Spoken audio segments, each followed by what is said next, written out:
everybody. It is Mrs. Crumb, and I am here with your poem of the week. So, this week we are talking about literary devices. In particular, we're going to talk about puns. Now, a literary device is a way that an author can convey a different meaning and symbolism in their writing. So, some different types of literary devices.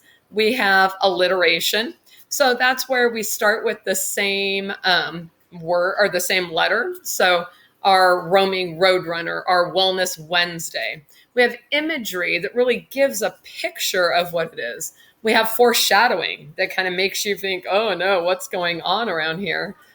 Gives you some ideas of what might be happening.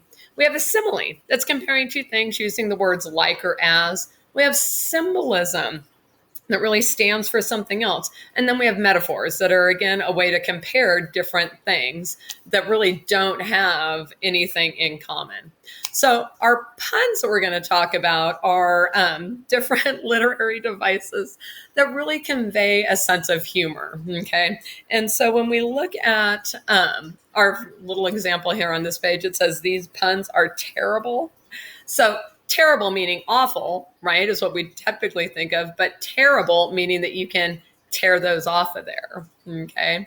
So when we think about our puns, we're going to be reading a poem this week that is all about puns. So think about the kind of the image that they convey. I know I keep thinking that I'm like at farmer's market because this poem is titled, Do You Care at All for Me? So not care at all, but carrot, like Bugs Bunny wants to eat one. Okay. Now, this one, we don't know who wrote it. The author is unknown. So either they didn't want to put their name on it because they went, oh my gosh, that's too silly. Or at some point they wrote it and they didn't put their name on it and nobody knows who it is anymore. So the author is unknown. Do you care at all for me? Now, I underlined all of the words that are puns because, we can we could pay attention a little closer to those. So do you care at all for me? My heart beats for you. Notice beats. It's not, beats like that. It's like the beets you eat. With your turnip nose. Okay, so turned up or turnip.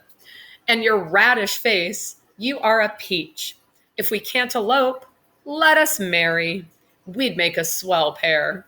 And so when you think about this poem, it's just taking words that sound similar that can be replaced in there and convey a completely different meaning. So it's not, a love poem so much as it's just a funny poem. It's like, do you care it all for me? So as we're reading this poem this week, try and have fun with it, okay? Put some emotion into it, but humor, because that's what our puns are really trying to do, convey that sense of humor. All right, so again, puns are one of the literary devices that we use, along with things like simile and alliteration and imagery and metaphors. All of those help that author really convey a different meaning with their words.